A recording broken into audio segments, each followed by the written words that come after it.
Lifestealer, MindControl, Slaughter. They will be the two cores. Darkseer, I haven't got to cast a game of him yet so far in the competition, but with the Darkseer and Sven combo, that's a lot to work with. Timbersaw as well. That's a lot of nice synergy for a team fight of MVP. Not to mention, a nice laning phase, Darkseer and Bounty Hunter, between like the gold per minute. Sven has cracked about 500 gold per minute. MindControl with a bomb right inside of him. I need that opening. Kuro still does have Timbersaw available for the crunch, the amplification out. They got the damage, blinding bolt, starts as well, but DuBu very quick on the TP, but he's dropping down low. Thomas almost going to kill him, but to be the JerAx ball forward. They're going to find the kill there. Forev surging himself back to the tier 2 tower, away from Team Liquid. So finally MVP will find will have a kill going their way too. Kuro got caught out on the top lane by Febby. They push the tier 1 tower. MVP want to come back to fight, but they've got two heroes who are amplified at the moment. Chakra flies forward, MindControl back in again. Whirling death with a back into a wall. MindControl and JerAx dropping down low. Kuro, Chakra's now back off cooldown, but he's not close enough to any target to kill him. If he realizes JerAx is actually trapped in the tree line, he can get a free kill there, but he doesn't know. And JerAx just slips himself out back into the dire jungle. Forev will run up. He's looking for him. JerAx denial to the Wild Wings over the tree line. If DuBu gets vision here, he can just nuke him down. That's exactly what happens. Oracle, he was the first to die. And you're going to kill at the end of this little skirmish. So many times this tournament, and when the hero first got released at Captain's Win, you don't really see that terribly often. JerAx has gone so deep just to get that Observer Ward down. Like, you haven't even taken out a tier 1 or tier 2 tower. Oh, hello, top Kuro. Very low, the starting to rise from FATA. This will be enough of a... Oh, no, QO! He didn't get the chain away properly.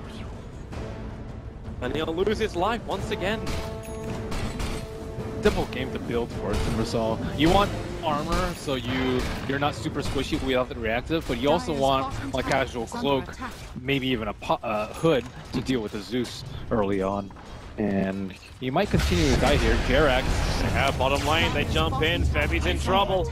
Dropping down very fast. Man, what a boulder smash from JerAx. He stunned the Oracle too, so that he couldn't false promise him. And MATUMBAMAN in a little bit of trouble, but with Armlet, I don't really think he's worried. I guess it's fights though at the moment.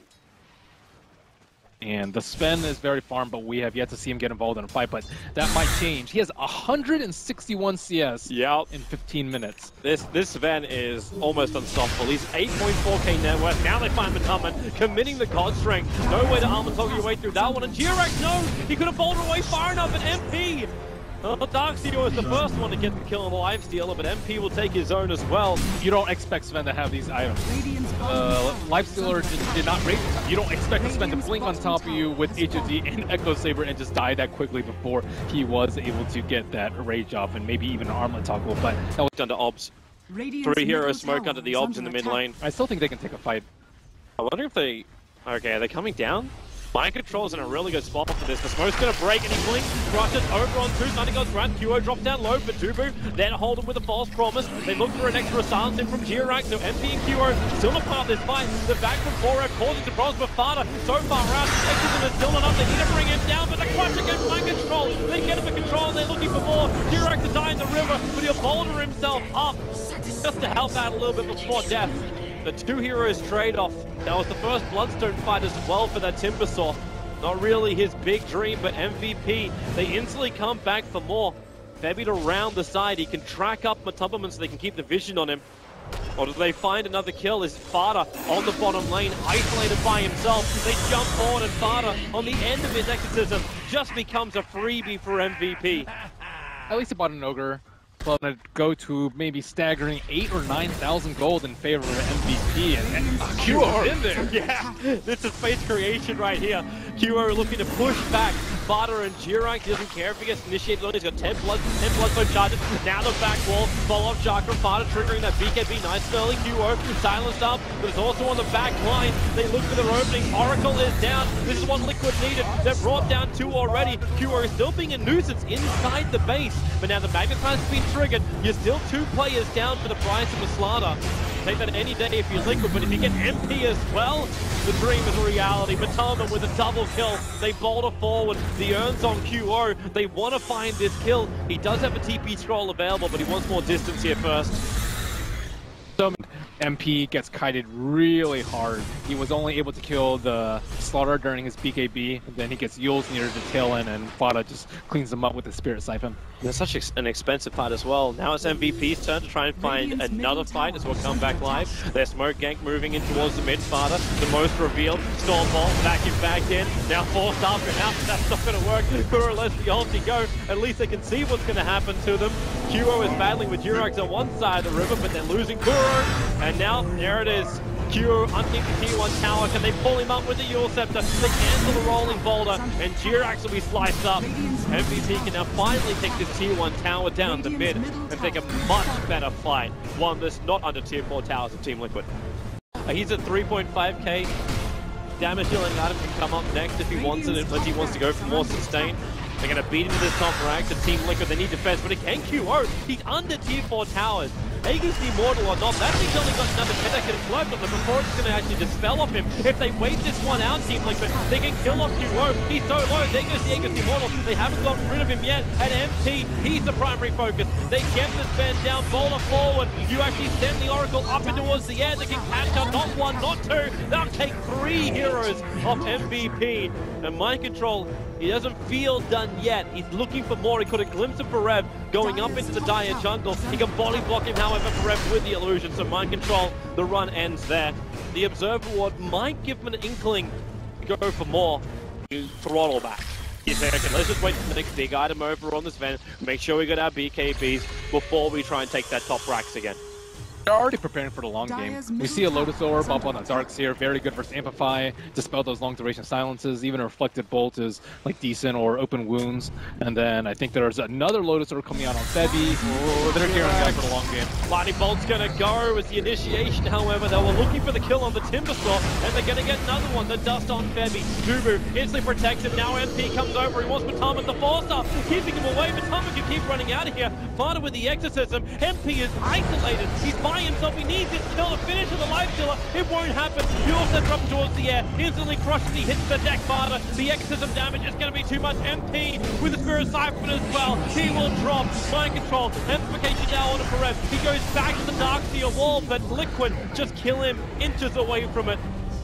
MVP losing multiple heroes once again. The dust is just able to nick the edge of Febby, and he'll also drop. MVP losing hero after hero. They controlled this game for so long, and now for the first time in this entire game, Team Liquid will lead on the XP graph.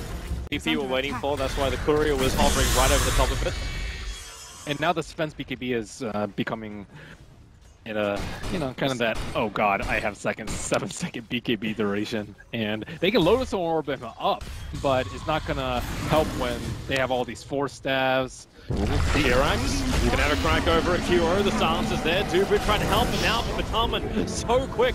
They bring down the Oracle. MVP will not want to stick around for this fight, or will they? MP blinks forward. Where's the Stormball? FATA, the Stormball has to go to MATUMBAMAN, but again, this force up to MindControl, buying the space here from Team Liquid. FATA up and towards the air on the back of that Yules Scepter hits the ground. The BKBs have now worn off from everybody, but it's MP Spirit Siphon up, and just look at him get torn apart. That guy needed Ghostbusters right there. He got shredded by the spirits. And JerAx now actually finds another one up for Forev. Keep the silence going, turn on the magnetize. And Forev, he just wants to live. Turns on the Lotus Storm. He needs space, however. With the extra bash, he's going to back him to get that space back to Tier 2 tower. The kicks are there, but Forev, the stuns, the crushes. Forev, he just can't move. We're looking at permabash right now, but still he tanks through until finally MindControl will bring him down. While all that was happening, Team Liquid bring down Roshan themselves, putting the Aegis Immortal into the hands of MATUMBAMAN. Kuro is all the way up on this top lane without a TP scroll. He can probably quickly get back. If he wants to sell his wand, he can buy a TP. It's always so much gold on MVP. Jump in, Febby! Oh, the Lotus Orb! Able to save him, he gets back to his Tier 4 towers. The Exorcism has been triggered, however. JerAx, the kick well off target. You're now going to bring the Timbersaw back to home. You can actually sell that magic wand for this, and now MATUMBAMAN to back the wall, catching out free. The BKBs to be triggered, but this melee rank is still being brought down. FATA, the full duration ultimate, just ripping apart the buildings of MVP. They need something else. MATUMBAMAN is the primary one. QO blinking forward. They burn through the Aegis, but QO He loses his life so quickly. MP triggers BK big as well. That gold ring. He needs a 10 and 5, but he gets exploded. MVP, they look tanky at the start of this game, but now they look like wet paper. MVP will get destroyed in game number 1 here. The swing was huge as well, almost 10k advantage in both experience and gold, and it ends with a 13 to 14k swing towards Team Liquid. A terrific mid game from Liquid. Liquid have to be very happy with that game. I think they just played very clean. The only reason net worth was so bad was just because MVP had massive stacks, but Liquid, they didn't fall into the trap of waiting for or going into MVP space. They waited for MVP.